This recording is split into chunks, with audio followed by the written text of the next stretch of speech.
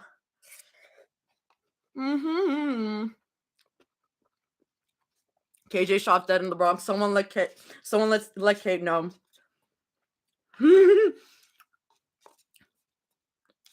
Oh god, I need water after this, but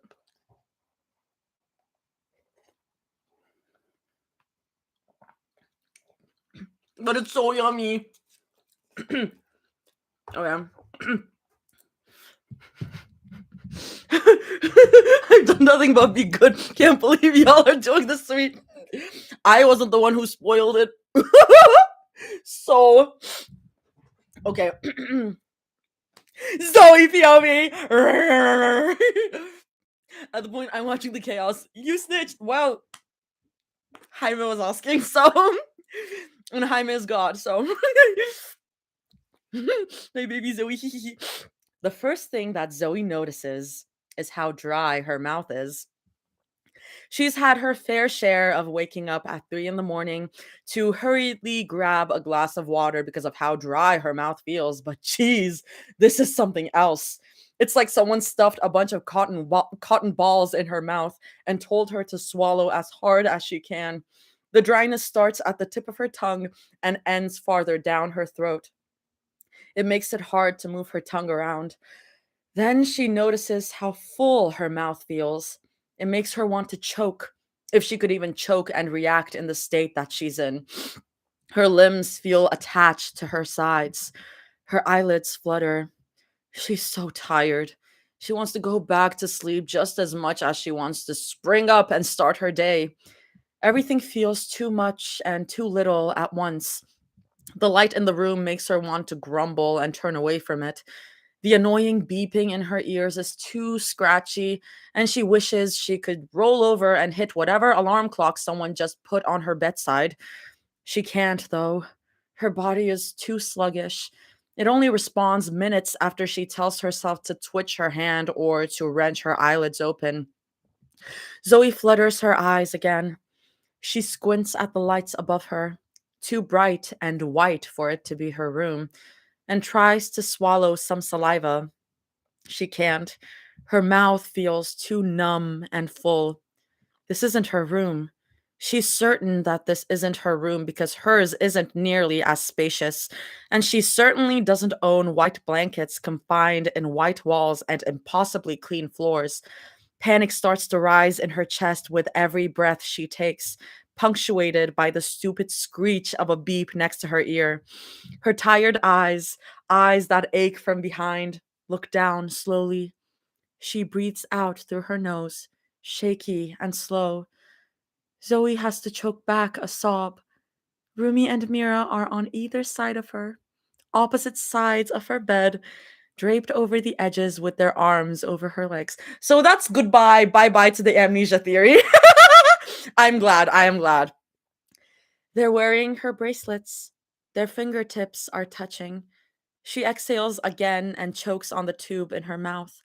She sits up too fast, and the only thing that spills from her mouth is a noise somewhere between a choked sob and a wail. It's a flurry after that. It's Rumi who rouses first, letting a groan slip between her lips before she starts to sit up, slowly at first, until she notices Zoe watching her, and she lets out the most pained sound that Zoe has ever heard come from her mouth. She sounds like a wounded dog. Rumi reaches over and shakes Mira's wrist. She says something too muffled for Zoe's ears to comprehend, but she knows that it's something important enough to make Mira sit up as fast as possible, spine straight, red eyes wide. There's chairs screeching, louder than the beeping, which Zoe feels oddly thankful for. Then a shout, the tripping of feet, the door wrenching open as nurses pour inside, staring at her in mild surprise. The voices around her form a cacophony that makes her want to wince back. But the hands on her cold fingers, the eyes on her, feel so quiet, so gentle, loving. even when she can feel their hands trembling around her frozen fingers. They're saying things to her that Zoe can hardly understand, but the looks on their faces make her feel as if everything is quiet now. Zoe can feel tears spring to her eyes, despite the fact that she has no idea what she woke up to.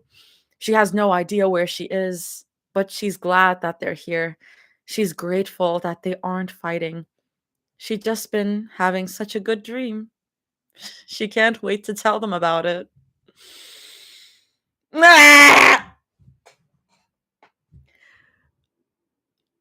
They're she is literally they're so in love. Oh my god, bye Teal. I'm just gonna keep going. Roomy POV.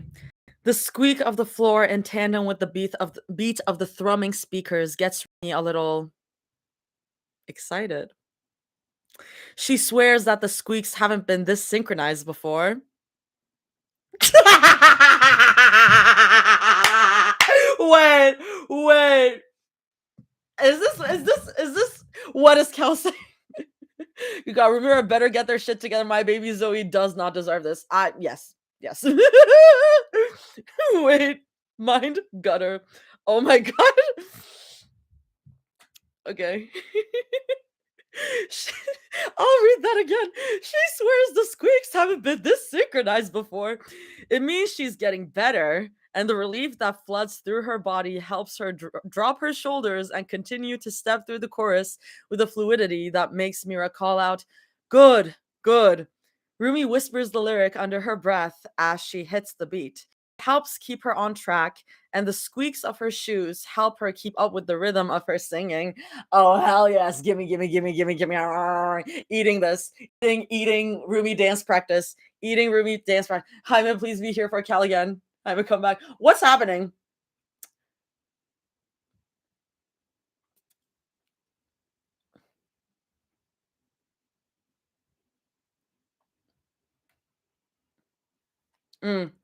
Okay. Okay. Rumi whispers the lyrics under her breath as she hits the beat. It helps keep her on track, and the squeaks of her shoes help her keep up with the rhythm of her singing. For once, the choreography is coming naturally to her. Each fluid step of her foot and the clean stops of her elbows feel exhilarating. Her breathless huffs slip out between her curled lips. She almost laughs in relief at the prospect of finally hitting this stupid choreography. Well, not stupid. She shouldn't say that about the choreography that the love of her life made up for her.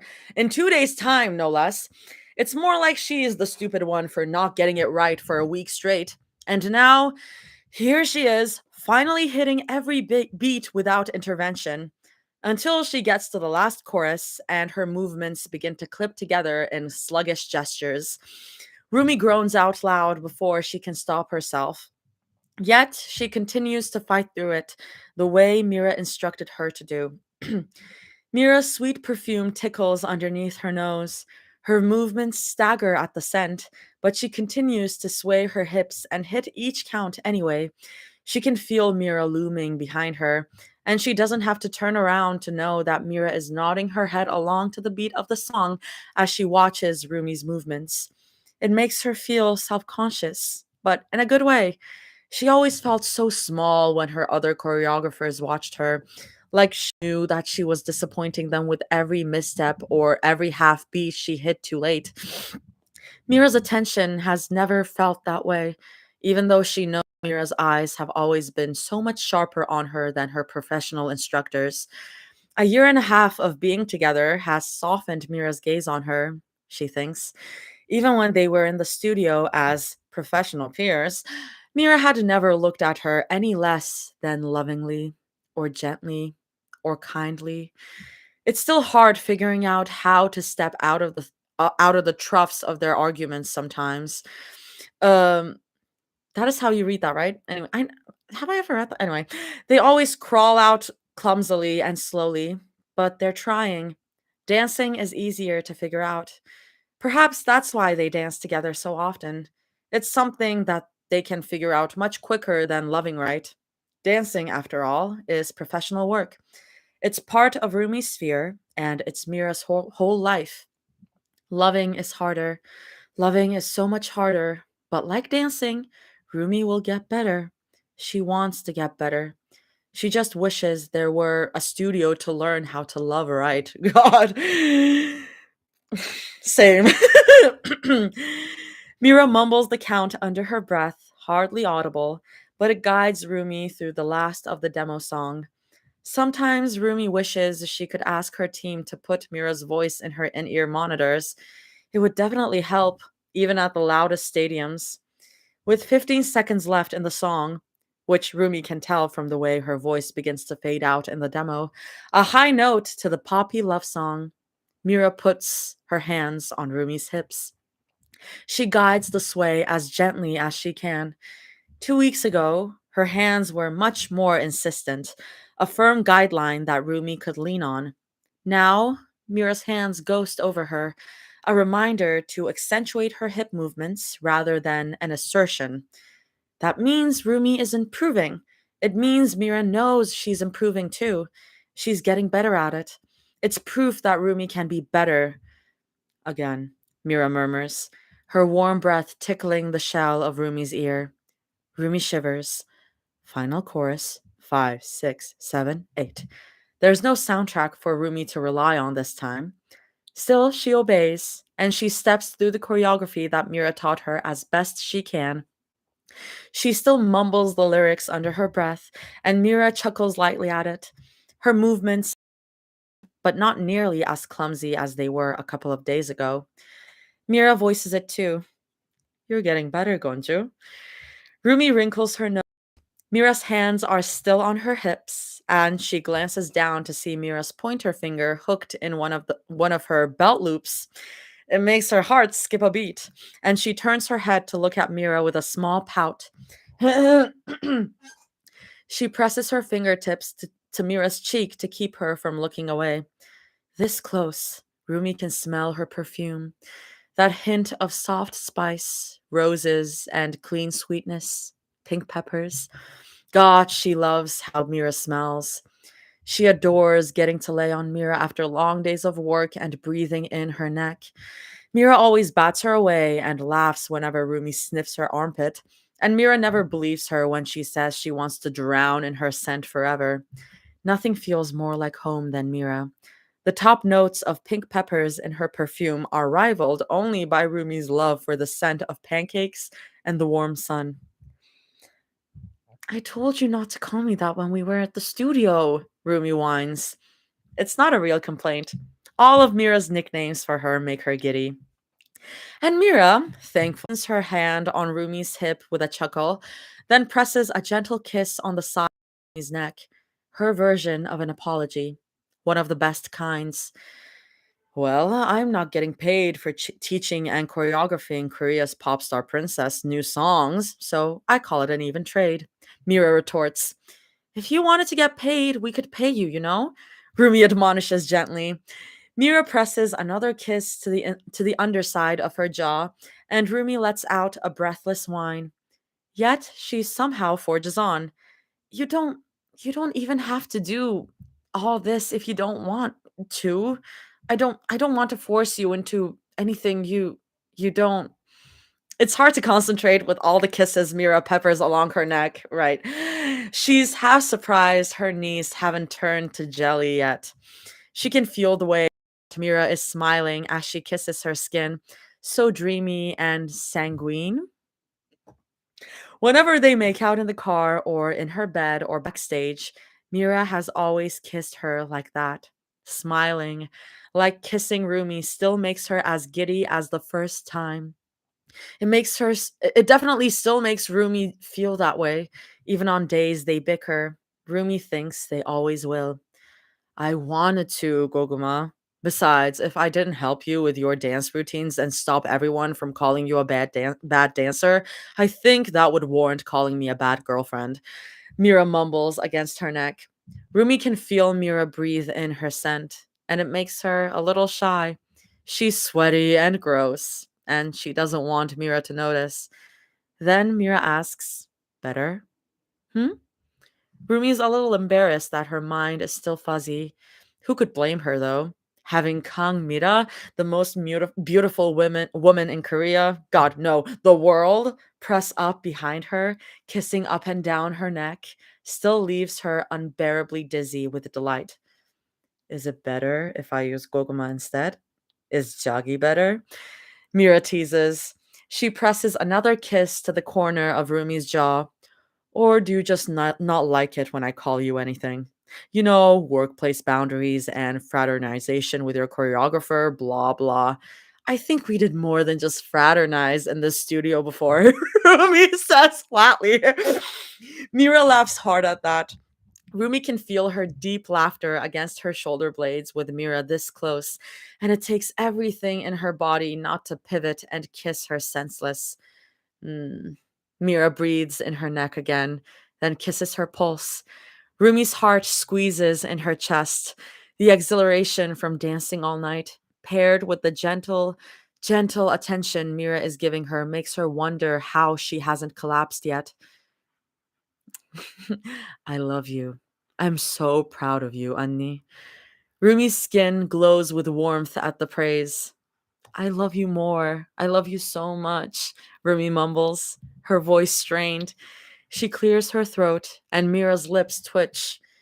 And proud of me for what? She knows the answer. She just likes it when Mira tells her again. You're getting better at dancing, Mira tells her, the quirk of her lips so genuine in its mirth. A lot better, to be honest. If you told me a year ago that you'd be dancing like this, I would have never believed you. Hey, Rumi whines, but the light giggle that comes from her throat right after gives away just how happy she is. Mira hushes her whines with 3 more kisses to the neck and shoulder. How about this? We'll do some footwork drills, then I'll help you stretch. Then we can go home and watch that K-drama you've been wanting to show me for forever. Oh my god, please, Rumi groans, leaning her head into Mira's shoulder. She can feel Mira shaking with laughter. I'm so tired. I know. Your stamina sucks. We both know that. Mira teases, and Rumi whines even more. Mira pats her hip. Now give me my payment. My services aren't free, you know? Rumi's laughter comes out breathless. It's the same request every time they wrap up in her private studio. It's also the same request whenever she drops Rumi off or makes her a nice dinner after a long day full of meetings.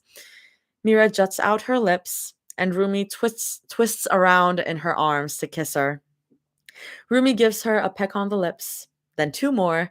Then she presses her lips a little harder against Mira's, languid and gentle and full of giddiness, until she has to pull away, lightheaded. You really need to learn how to kiss me without holding your breath, Mira murmurs with a laugh. She gently knocks their foreheads together and taps the bottom of Rumi's chin with a curled finger. Can't, Rumi mumbles back. She rocks forward on her tiptoes to kiss Mira 1 more time. She can feel Mira smiling. You always take my breath away. Mira's laughter makes her so happy. Okay, Gongjunim, Mira teases, tugging her by the belt loop. Right front heel off, left foot, back heel off. I told you this last I taught you this last week. Rumi rolls her eyes in fond exasperation, but she pushes Mira away to do as she asked. Mira leads her through the rest of it, albeit with the both of them laughing at how often they keep bumping into each other and the ridiculousness of it all. Hana, dur, single, double. Rumi, move over. Mira leads her through a couple of splits and waves. She gently pushes on Rumi's back to stretch farther down, and Rumi groans in satisfaction when she feels the pressure in her hamstrings and her lower back. Oh, okay. Then Rumi looks over her shoulder to husk and tease. Does this remind you of last night too? Or LMVO. Wait, left foot, back heel off. Okay. Mira hits her shoulders, cheeks a little red, and Rumi laughs and laughs. They don't turn on the TV right away when they get home. They get too distracted laying in bed after their shower, which they had taken together, washing each other's backs and giggling when they kept bumping into the glass. Rumi has her head on Mira's lap while Mira reads on her e reader, and she can't help but stare at her while her fingers scratch at their soft blanket. One of the perks of being in love with a model is getting to watch them while they read, and make faces at their tablet, she supposes. One of the many, many perks. The other perk is being able to ask her stupid questions without Mira getting impatient with her. Or maybe that's just a perk of being with Mira. Do you really think that I'm getting better at dancing? Rumi blurts out, hands folding on her stomach.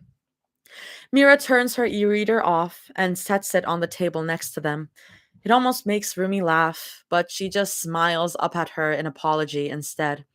Adjusting her glasses on her face, Mira says, "Yes, you already know I wouldn't lie to you, and that I'd just tell you if you were terrible to your face, lovingly." Rumi pouts. Oh, she definitely does. It's how Mira helped her with half of her choreography and dancing skills in the first place.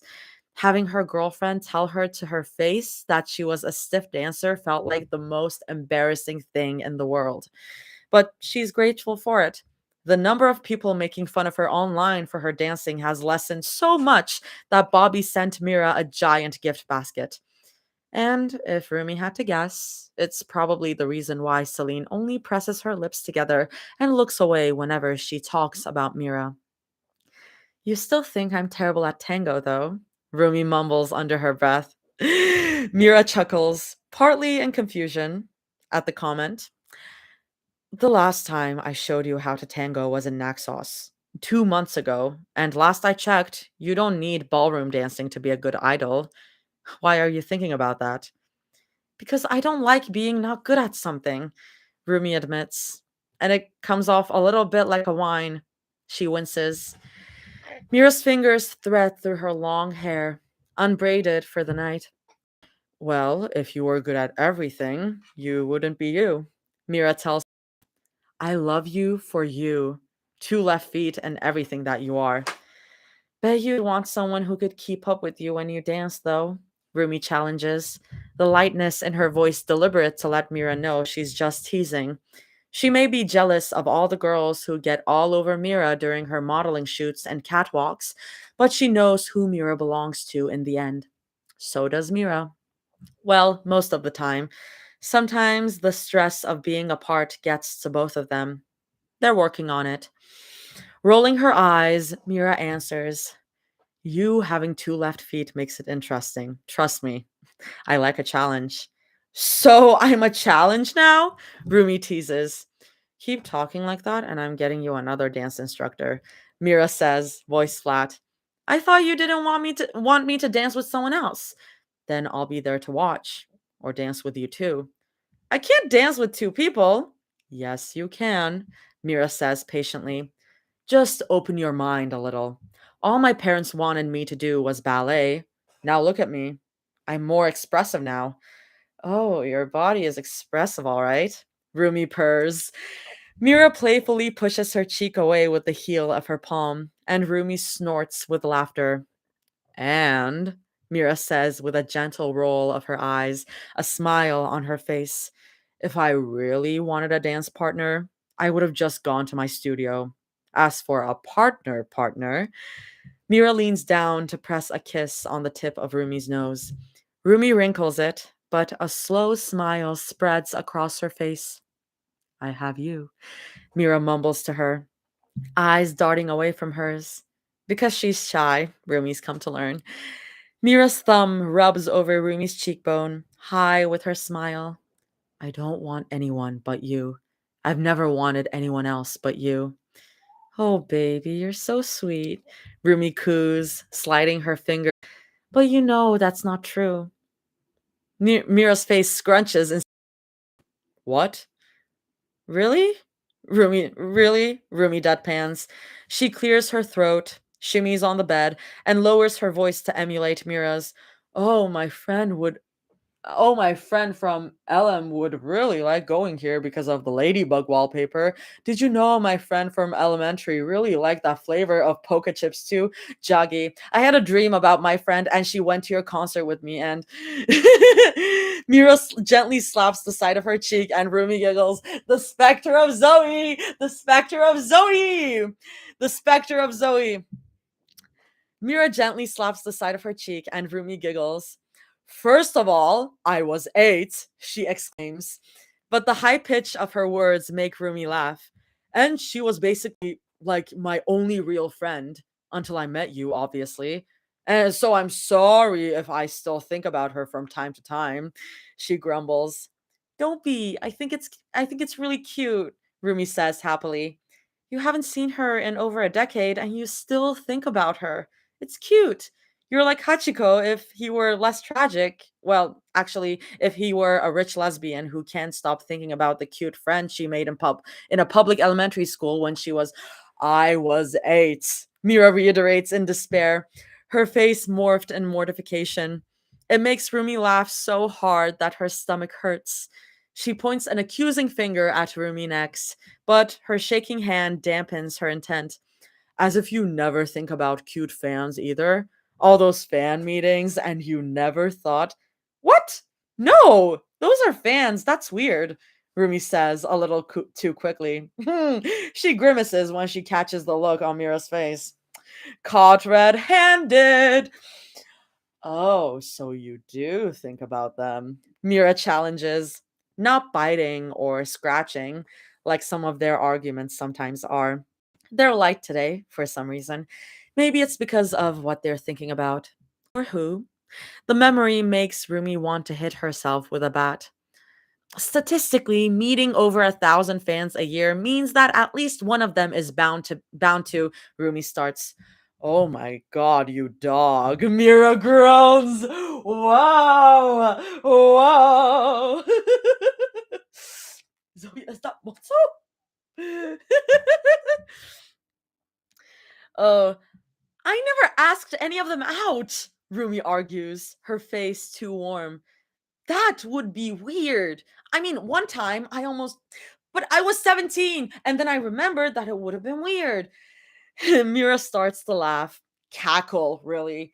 She cackles so hard and loud that she falls against the pillow to laugh and laugh, and Rumi hits her over and over with a soft pillow to try and get her to stop. It doesn't work. She just ends up laughing with her. They're a heap on the bed together by the end, tangled together. Rumi can feel Mira's fingernails dragging over the inside of her wrist in soothing circles and scratches as they climb down from their exhausting highs. She could stay here forever if she could. She would choose to be here over and over if she could. I see something. Rumi nuzzles the slope between Mira's neck and shoulder, breathes her in, and smells home. Am I doing better? Rumi murmurs against her skin. Mira shifts. I already. Not my dancing, Rumi says quietly. She looks up at Mira, her beautiful Mira. Am I doing better with. She can't bring herself to ask it fully. Her mouth feels too dry. Her pride still gets to her, and she hates that. Mira's lips part in surprise. Her thumb rubs Rumi's cheek in quiet comfort, though Rumi can't tell if it's comfort for her or for Mira. We're trying, Mira mumbles to her. We'll get there. I love you. Her answer may be automatic, but it's true, and it would never not be true. I love you too. I love you. I love you. I love you. I still don't know how. I still want to try. But I love you. I love you. I love you. I do. I do. That answer is always for you, for the golden sun that touches the sky, and for you. Okay, I see that the formatting changes. So we're like in the. Try again and again and again.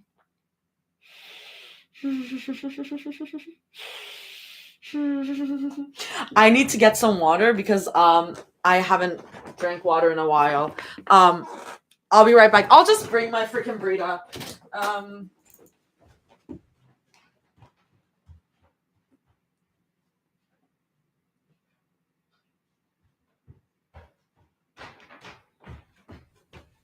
My roommate's probably asleep, so. Okay. Do the hydrate or die straight. I said that once at work, forgetting. I said this before on a stream before. But I once said that at work, completely forgetting that not all people are gay.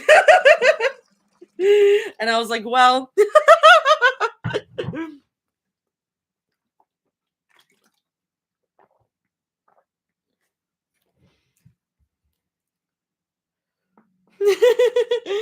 I just saw the Sam comment. Why do I have 4 DMs?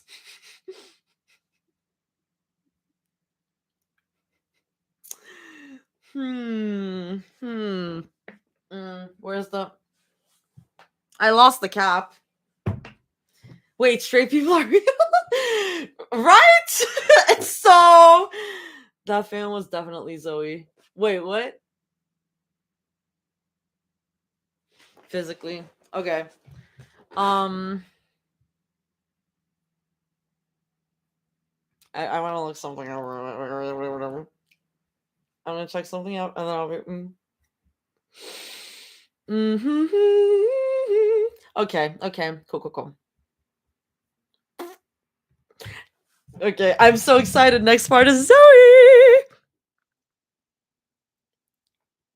Okay. Okay.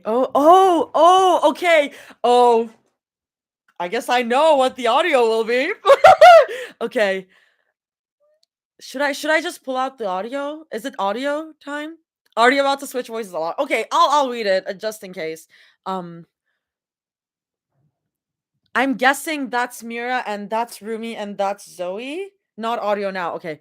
Whoa, zoom. I know we said you could sit up, but you're still recovering. It's only been 2 days. Be careful with your neck. Okay, see, I was concerned, but I wasn't nagging concerned.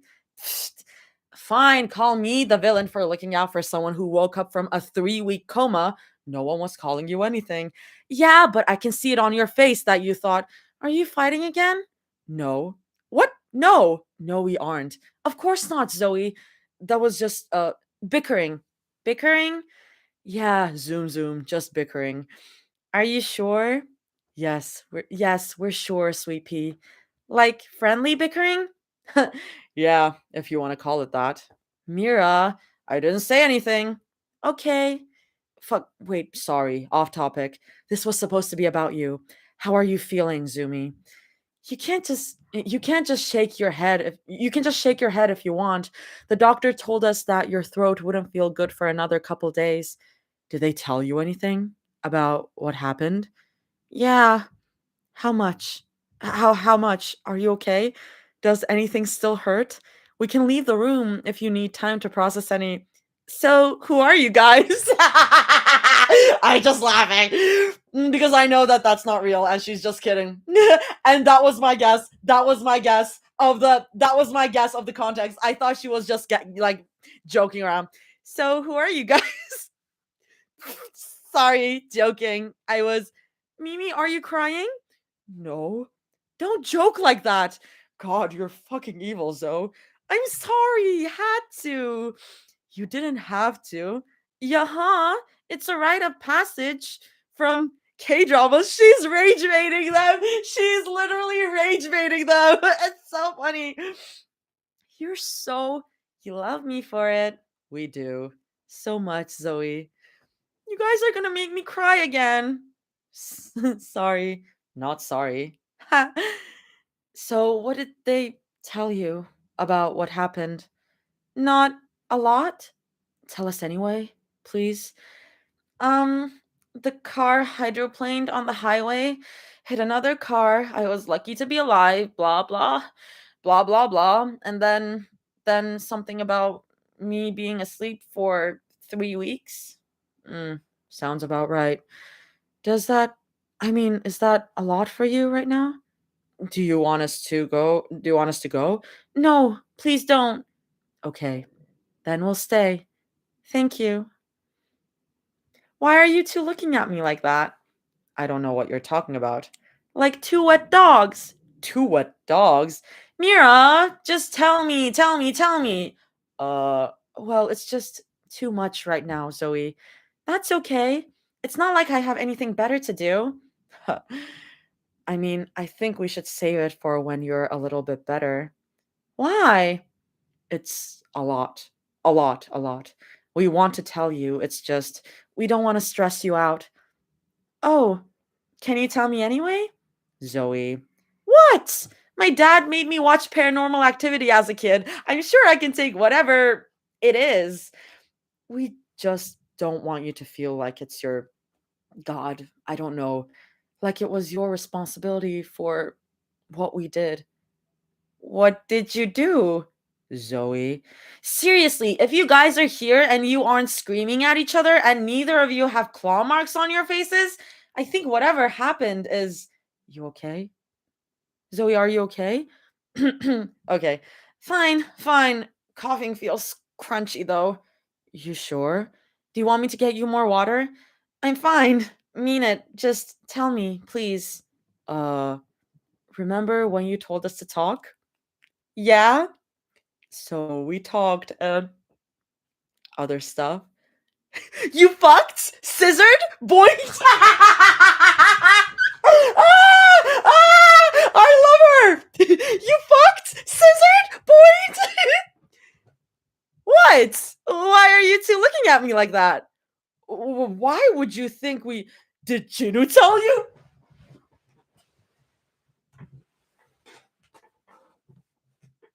After she woke up from her freaking coma. Oh my god. Oh my god. Oh my god. Zoe, we needed you bad. Like, oh my god. Like, yeah. I miss her so much. Hey, Juno. So he's like, no problem, bro. Would it be better if I joined or something? Oh my god. Did Chinu tell you? How did you? I was just guessing. I thought it was an obvious guess. How could you possibly think that was obvious? Because one, both of you are acting like you ran over my cat. Oh shit, how's Derpy? He's fine. Jinu's been taking care of him. Ugh, if he steals that cat from me, wasn't Derpy his cat to begin with? Never mind. You two boned? Hate that you chose to put it like that. Well, yeah. Yeah, we did. Oh, I would joke about having you tell me more, but the energy in this room feels kind of. Yeah, sorry about that. You're just taking this oddly well. Yeah. I wouldn't say well. Then what would you say? What would you say? I don't know. It's kind of hard to think right now. My head hurts. Well, maybe we can talk about this another time. I don't know. Maybe. Feels like we should right now, though. Zoe, this can wait, so we're not going anywhere. I know. That's why I wanted to ask. Ask what? Why tell me now? You had to know. You deserve to. Because? You know why. Do you want me to hate you for it? Should I? It landed you here. You weren't driving the car. No, but you didn't make it rain either. We could have driven to the hospital faster instead of. Then what? Wait for me at the hospital 6, 10, whatever hours longer? Zoe, I'm not happy if that's what you think. I wish it didn't happen. We're so sorry, Zoe. I know. We're still sorry. I know that too. But why do you guys always think there's a but in everything? Isn't there always? Not always. Zoe, I'm so sorry. Rumi, I know. I don't want to spend the next 6 hours watching you two genuflect? Genuflect? Genuflect? What the hell does that genuflect? What? What? What does that mean? Genuflect. Love everyone's body. Oh, I see, I see. I see. Genuflect. First time reading that word ever. Ever. What would you want us to do? We'll do it. Anything you want. Could you guys move on from it? For you? Of course we. Not for me. What? Could you do it because you want to? Yeah, we're trying to, but we can. We want to. Promise? Promise, Zoe. Promise. Then, okay. So what are you two going to do now? Hmm? You said you'd move on from it. Then what? Oh, I don't we don't know. What do you want to do? Zoe, you don't have to ask us. We can figure it out ourselves. I know. I think I'm just curious. What are you really trying to ask us? I think you know. We don't know what to do yet. Our priority right now is you. It's always been you. Oh, are you hungry? Are you sorry? Are you hungry? Do you want me to ask for food? Or thirsty? Can I ask for something else? Anything. Anything you want. I'm sick of this bed. Can we go outside? Zoe, yeah, for once I agree with the ruminator. Hey! I don't think you should be doing anything but resting in bed, Zumi. Aw, not even for a couple minutes? What if I go insane inside these walls? We can take you tomorrow if you feel better. If you feel better. Why not now? Well, for one thing, you still need to eat dinner. Aw, but it's still light out. Sun goes down in 15 minutes, so not for long. That's enough time. Zoe. I'm starting to feel better. Zoe. Please, I hate being in here. Tomorrow, you big baby. Then you can watch the sunset with us. How was that? Ah! Oh my god. Can we do that all the time? What? Can we do that all the time? What? Watch the sunset together. Do you like sunsets, sweet pea? It's better than rain. Really? Yeah, I mean, rain is nice if you want to fall asleep to the psh, psh, psh, you know? Mm, but that's it. Nope, there's a but. But it's like why are you guys giggling at me? You're cute. Very cute. Even with a raspy voice. Stop! Okay, Mira, quit it. Mira, quit it. Do you want to know or not? Sorry. Ignore her giggling. Yeah, whatever. What's wrong with rain? Nothing's wrong with it. I just think sunsets are nicer because it isn't cold and because it's always there, but it's always different, always pretty. Like you. God, can you stop taking my. You were. I'm going back to sleep. I'll go back to sleep. I'm going back to sleep. Sorry. Just, you have really nice thoughts. Thoughts? Like you could do any. Guys! Sorry. We can take you tomorrow. We'll get you a fancy wheelchair and everything. Ooh, do you think I could pop a wheelie? Zoe. Yeah, okay. Thank you for taking me. For you? Anything. Anything you could ever want. Even the sunsets. I don't think any sky could be as pretty as you two, though. Wow. Not even a coma can make you less Zoe, huh? Nope. Are we sure this isn't the audio? Okay. What is it? You're scrunching your nose. You only do that when you're thinking. What? So I can't think? We want to know what you're thinking about. What if I don't want you to know what I'm thinking about? Then you wouldn't be our Zoe. Got me there. Promise you won't laugh? Never. You know that. What color do you think the sunset will be tomorrow? Blue? Sunset, silly. That's just the sky. I think it would be just as pretty as you, no matter what it looks like, sweet pea. I'm of the mind that no sky could ever be as pretty as Zoe. Cough, show off, cough. Whatever. You two always make me laugh. You always make us laugh. We're just returning the favor. I love you. Both of you. Sorry, still loopy from the thingy. The anesthesia? They didn't give you any of that. Then loopy for waking up? You're so cute. Stop! It was we love you too. We love you so much. Oh, tell us again tomorrow. Hmm? When we go outside, you should tell us that again.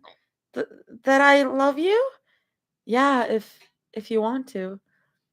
First of all, God, you two really are spoiled and greedy. Second, why wouldn't I want to? Hmm. Gui Guiowo. Stop! Tomorrow then? Mm-hmm. Oh, but that doesn't mean I want to like we know. We know, Zoe. It's just nice to hear it.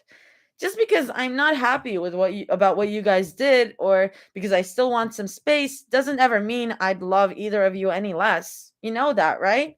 We know. We know you won't go anywhere. It's just nice hearing it and that you still want us.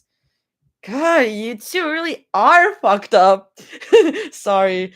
Don't be. I get it, cause I am too. And like physically now. And like physically now. Ha Zoe.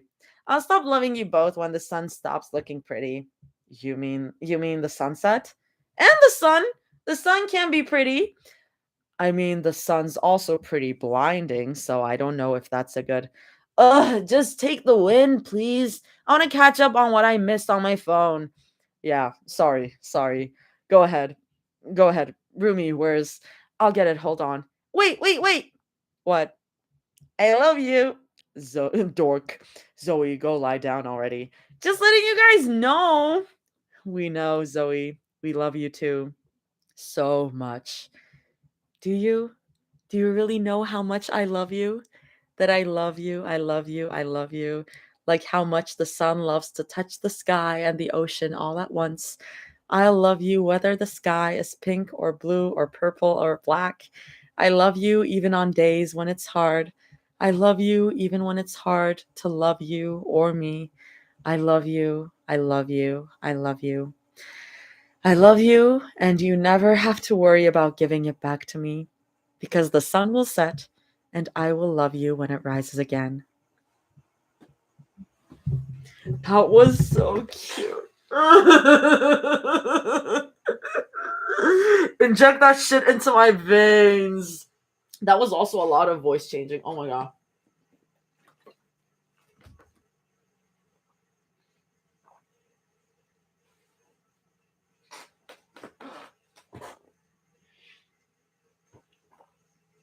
Zoe got into a coma and turned into Shakespeare. Okay, we'll get to the audio. Wait, let me read the notes first. And then wait, okay. Or should I do audio first? Should I just do audio? Okay, audio. Okay. So, Cal, the thing you sent me is not the audio, it's different. Okay.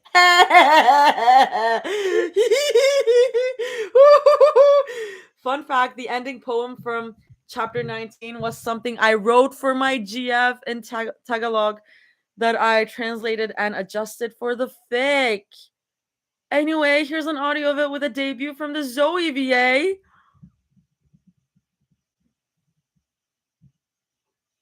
Wait. Oh my god, I'm gonna throw up. I'm gonna throw up.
Oh yeah.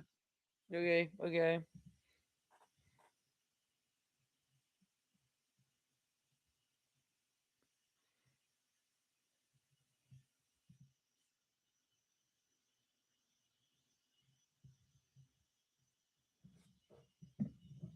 Everyone say thank you, Cal, and thank you, D. Thank you, D. Oh my god.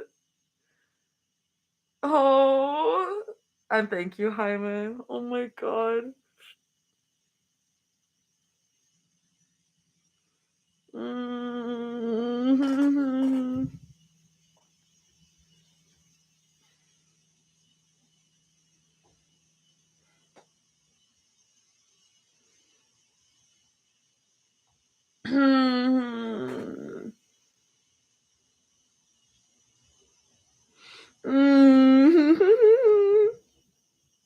Okay, there is a longer audio with the ending scene that'll be posted sometime next week. Lol, I just didn't have time. Very fair, very fair. That was a long little long chunk that you had over there.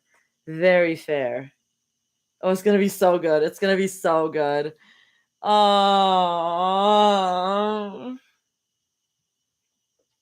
I'm so excited. Jaime, thank you for being a lover boy. No, like literally. Oh my god. Oh my god. Sorry, I am recovering. Oh my god. Oh. mm. And thank you to Liz for being a great muse. No, for real, for real. Arty bits only rod if you listen to OPM. The song is "Would You Fall in Love with Me Again?" Okay, okay. I'm curious about it now.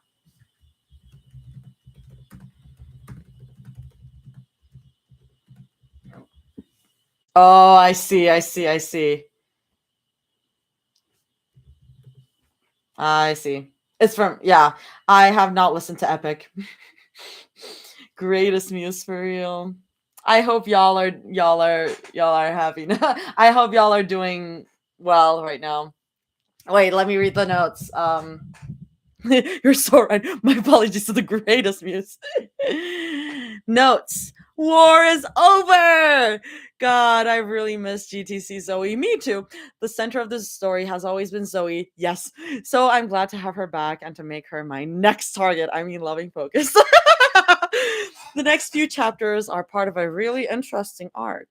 You will see what I mean when we get there, lol, but it's fun. Still a few bricks to the face, but it's a fun time. See you soon. Oh, should we do whatever Cal sent?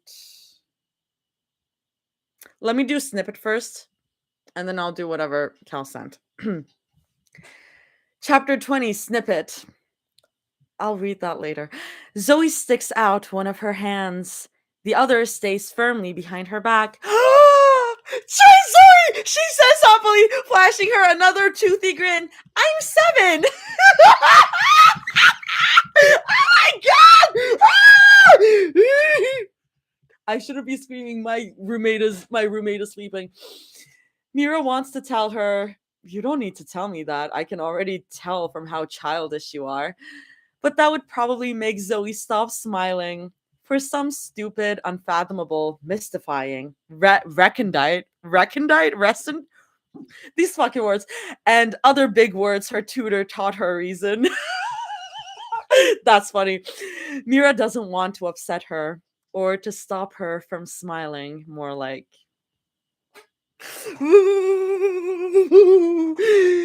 eating this. Yum yum yum yum yum yum yum yum yum. These fucking words. I mean, the tutors are back. Listen, God forbid. Baby Zoe and Mira. I'm gonna die. Okay. Mhm. Okay. I'm gonna check out whatever Cal sent. and then I will check out the.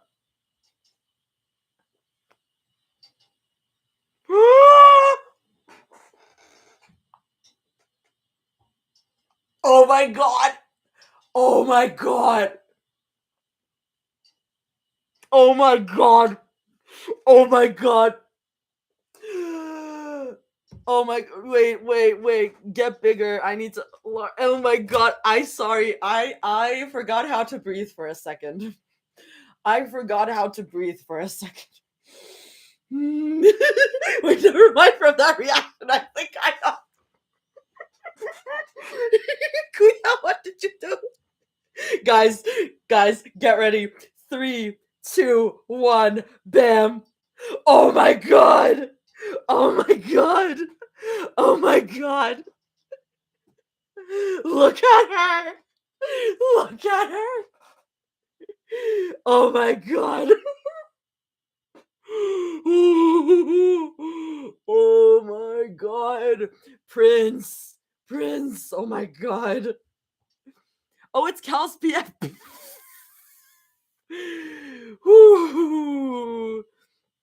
Oh my god, I need her so bad. I need her so bad.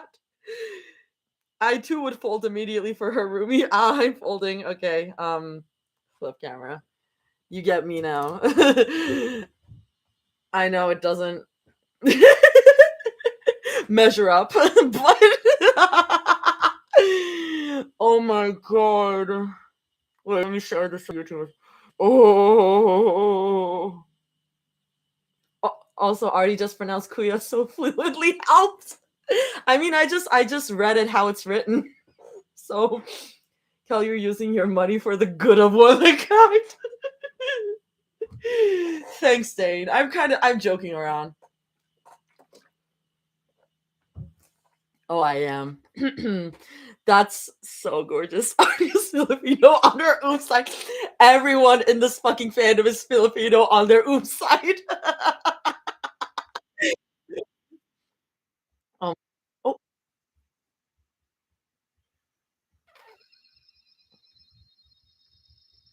Give me a second. I'm gonna check out the art right now. Okay. Prince is working on the next one. Bless your heart. Bless you and Prince. I'm so excited to see. Okay. Posting this Zoe art by D. Well, yes. Oh my god, did Zoe repost this? I mean, Zoe posted this and I saw it, and then she deleted it. She deleted it. It was so funny. Zoe, hi. Yeah, Zoe posted this, then deleted it. And Cactus was like, wait, Zoe posted something and deleted it. Did you see it? And I was like, yeah. It was so silly. I commissioned $150 worth of art for chapter 18 alone. Real as hell for you. Real as hell. What can I say? Rumira versus Hospital Bedhead. Also happy that Zoe finally woke up from her coma, IG. Oh my god. I'm trying my best, Zumi. Me way it holds. That's so cute. Lovely, wonderful art of Zoe being a gremlin.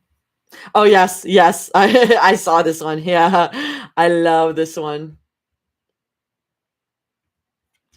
Oh, which edit? Which KJ edit? Is it this one? I think this one is my favorite. Wait. I'm gonna play this because I think this is my favorite. You come to your senses and leave me alone. Oh my god. Questions, cause I don't have the answer. I can't give you more. I know that you'll never be mine, but I'll always be yours. You know you fell for the person that tried to be someone they're not. You long for it, you'll never get back, and I'm scared that you'll finally give up. I'm never enough. More that you wanted but never know. More that you love me, I know. You come to your sense. Fuck you. Fuck you. Incredible thumbnails from the previous chapters. Yes, yes, I did see this. Sunny, I love Sunny's art so much. I'm excited for Sunny to read this chapter. I think they will have fun with it. Yeah. Yeah. Oh no. Oh, the brick document. Let me pull up the bricks. Let me pull up the bricks. KJ, so we need a sweet edit for this chapter. Okay, let's do. I'm gonna do the bricks and then I'm gonna go because it's 2:40. Barely any bricks, mostly just some parallels. Okay. No bricks were thrown around on the server in EA this week because Simon was busy with final. Yeah, makes sense. I mean, I probably like noticed most of the parallels.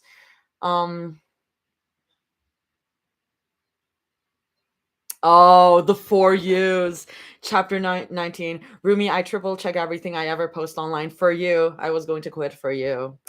So if you know it isn't a big deal, why are you making that face? Aren't you being paranoid? Rumi's face contorted with distress. That you're looking at me like you hate me. Why are you doing that? Oh, that's good. Chapter 15. That's good. Mira presses a kiss to the top of her head, the closest thing to another apology that they could get to, and yet it feels like bitter vindication. Chapter 19. Their kisses are different now. They feel vindictive, cathartic. Well, yes. Having you sing about how much you hated me. Well, yes, that's they talk about in number one girl. Yes. The pink on the stage. Well, yes. The pinks. Yes. It made her feel wanted, especially when Rumi had always found her eyes in the crowd. Thousands around her, yet Rumi has always made her feel like the only one, her number one. I'm not even going to include another screenshot for this one. LMAO. It's self-explanatory. That's funny. Mira swallows hard. It hurts to swallow back. Just like that. Just how it said. Anger she felt for every day she spent waking up alone in her bed, honestly. How did you mean it then? She challenges. Rumi answers simply, I missed you so much.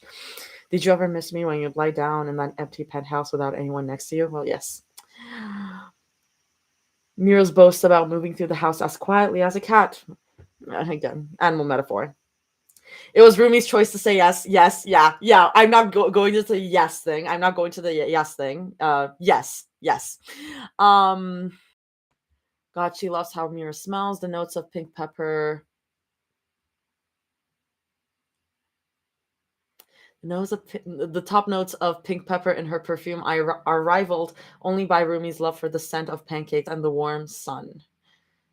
She feels herself relax. Her arms go tighter around Zoe's back, and Mira closes her eyes to nuzzle her nose into Zoe's shoulder. She smells of pancakes and the warm sun. That's crazy. Chapter 5. That's why. That's so good. That's so good. Zoe smells like pancakes and the warm sun. Y'all thought animals metaphors were bad enough? Add in the sense. That's such an insane callback. Yes, you already know I wouldn't lie to you. Oh, but Mira, you lied about looking inside your locket, SMH. That's funny. I can't dance with two people? Yes, you can, Mira says patiently. I love foreshadowing. Yeah. I mean, one time but I was 17 when she was 15, and she asked Rumi on a late night live to say happy birthday to her, and she did. Well, Rumi called her Joey by accident. It might have been. Yeah, I don't know. I don't know if like it is confirmed that was Zoe, but it would be fun. We're not gonna get into that. Okay is self-explanatory. She found it so funny that she always ended up driving around the city afterwards. Well, yes. Oh, hey, remember what we know about Mira driving? Yes, we do. Cactus, thank you. Because of the ladybug wallpaper. She can imagine Zoe shrugging with that impish smile on her face. Oh, holding an insect in her clutched hand, sometimes grasshoppers, sometimes ladybugs. Oh, wow. From chapter 3. And then from chapter 5, the only real friend she had was Zoe, toothy grin Zoe, who gave her a ladybug the first day they met. And then in chapter 14, I've loved you since you held out that ladybug to me with your tiny hands. I will love you even when we're 80 and you hold out another ladybug with your wrinkled shaking hands. Jesus. Chapter 15. One day she brought me an empty bottle full of ladybugs. Yeah, the bottle, the biohazard. She threw it so hard, ladybugs flew out everywhere on that kid. Yeah, ladybugs symbolize good luck, love, new beginning, transformation, and protection. And don't forget, Mira always says that she's lucky to have Zoe. Try again. I mean, I'm not gonna get into try again. I love you, I love you, I love you in the audio. Well, yes. I mean, I love you, I love you. Also, yeah, it also mirrors chapter 15. So, thank you, Cactus. I think Cactus might have left, but this is.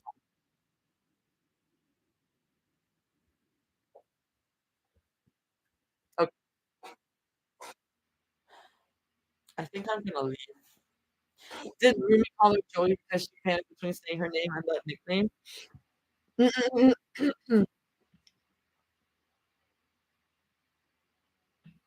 I mean,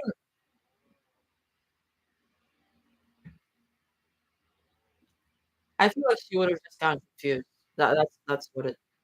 Or maybe Artie song would be produced. Yeah, I know. I would have pulled up.